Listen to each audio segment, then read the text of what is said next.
¿Quién demonios dispara ráfagas desde un Black Hawk en mitad de la noche sobre una casa en medio del monte sinaloense? ¿Y por qué hay un cadáver en el piso y una zona acordonada que nadie quiere explicar?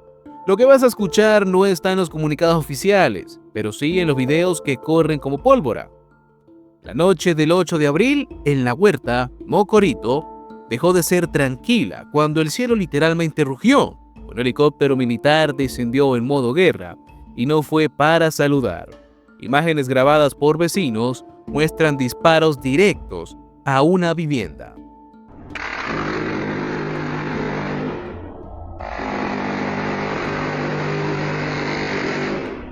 ¿La razón?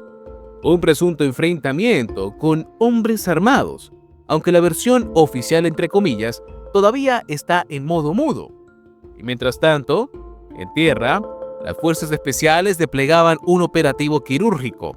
A las 23:45 horas, según el Registro Nacional de Detenciones, capturaron a Samuel Arce Pérez, alias el Cholo o el Perras. ¿Sí? El mismo del que ya se hablaba en los pasillos del narco como operador de los Chapitos. Pero si el objetivo era él, ¿qué había en esa casa que justificara un ataque desde el aire? ¿Y por qué el cuerpo en el piso aparece en dos fotos distintas? Capturado, esposado y ahora encerrado, pero no por sorpresa. La detención de Samuel Arce Pérez, mejor conocido en el bajo mundo como el Cholo o el Perras, no fue una casualidad. Fue una cacería, planeada, ejecutada y con suficiente pólvora como para dejar claro que no era cualquier operativo.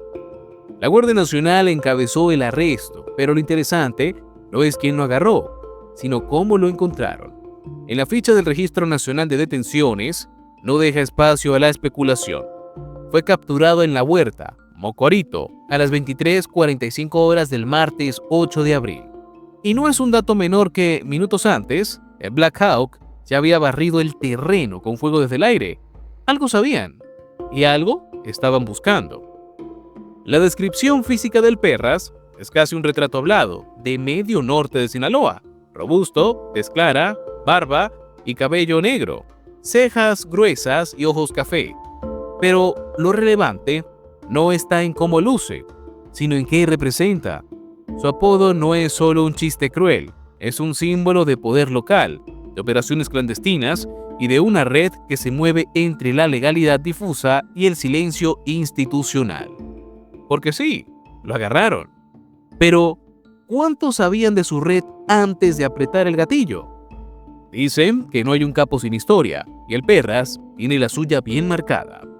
No es un improvisado, no es un halconcito de barrio.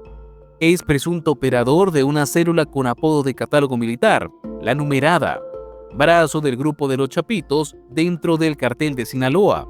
Y cuando decimos operador, no hablamos de alguien que solo contesta teléfonos. La Numerada no opera como las viejas guardias, no se enreda con sobornos pequeños ni controla con amenazas verbales. Lo suyo es más táctico, por así decirlo, más letal y sobre todo, más silencioso. Según versiones extraoficiales, Samuel Arce no solo coordinaba movimientos en la huerta, también era un eslabón clave entre Mocorito, San Benito y Potrero de los Gastelum. Una red donde no se dispara por error y no se captura sin consecuencias. Y hablando de consecuencias, una vivienda asegurada, una Toyota negra decomisada, una comunidad bajo sitio militar y claro, un operativo tan costoso como espectacular. Porque cuando se activa un Black Hawk, alguien arriba ya hizo cuentas y no le salió barato. Pero el dato que nadie menciona es, si el Perras cayó, ¿quién queda al mando en La Numerada? ¿O esto es solo un reacomodo silencioso de piezas más grandes? Mientras en Sinaloa se escuchaban los rugidos del helicóptero, en Iztapalapa se escuchaban los balazos de otro tipo.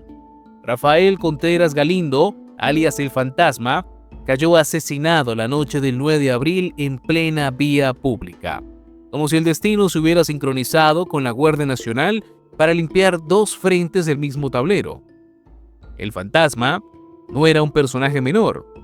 Hermano de Pedro Contreras, alias El Güero Fresa, y heredero de su red criminal tras su captura en 2021. Rafael no solo era un hombre con una carpeta de investigación, era un operador activo, un generador de violencia, un cobrador de cuotas y una estratega en la guerra local por el control de Iztapalapa. La calle Río Juchipila fue su última parada. Al menos 5 casquillos rodeaban su cuerpo. Una camisa blanca, pants azul y tenis blancos fueron su uniforme final. Nadie vio, nadie oyó, nadie dijo nada. Las autoridades capitalinas, como siempre, aplicaron la vieja confiable: el silencio procesal. Pero la coincidencia no huele a casualidad. ¿El operativo en Sinaloa debilitó una red al norte y provocó un ajuste al sur? ¿O alguien está limpiando el camino para un nuevo liderazgo nacional, más joven, más brutal y menos conocido? Lo curioso de los operativos grandes es que mientras más ruido hacen, más silencio generan en las oficinas. Hasta ahora, ni la Guardia Nacional ni la Fiscalía han soltado prenda sobre el porqué de los disparos desde el cielo, ni sobre el arsenal encontrado en tierra. Todo lo que tenemos son imágenes: militares acordonando, camionetas aseguradas, un cadáver en el piso y una comunidad que prefirió no preguntar nada. Las autoridades, cómodas en su mutismo institucional, por supuesto. Pero ese silencio contrasta brutalmente con el caos real. En Mocorito, las escuelas cerraron. Los planteles educativos decidieron que era mejor suspender clases que arriesgar a algo más. Porque sí, los balazos pasaron de noche, pero el miedo amaneció con todos. Y aún con el Perras detenido, el resguardo militar continúa. Nadie se atreve a decir que ya pasó, porque no ha pasado nada. Aún.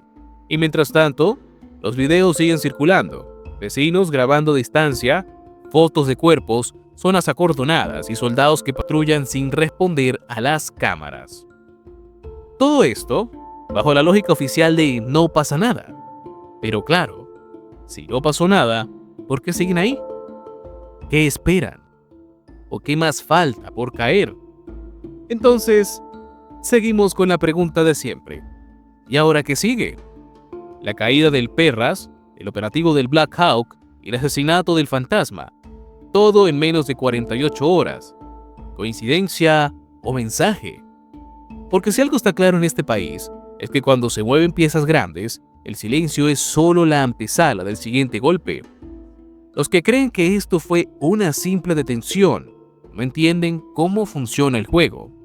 Ahora mismo, Samuel Arce Pérez está en manos de la Fiscalía General de la República en Culiacán, esperando traslado. Pero el proceso legal no es lo que preocupa. Lo que inquieta es lo que podría decir, o lo que ya dijo. ¿Hay más nombres? ¿Hay rutas? ¿Hay acuerdos que ya se rompieron? Lo que está en juego no es solo su libertad, sino el equilibrio de una red que opera más por pactos que por estructuras. Y cuando esos pactos se rompen, lo que sigue rara vez se resuelve en juzgados. Mientras tanto, en Iztapalapa, el vacío que dejó el fantasma seguramente ya lo están disputando. Y allá en Mocorito, los soldados siguen patrullando, porque una captura como esta no cierra nada, solo reordena, recalienta y prepara el siguiente capítulo. Si te gustó esta información, suscríbete a Nación y Frontera, porque esto apenas empieza.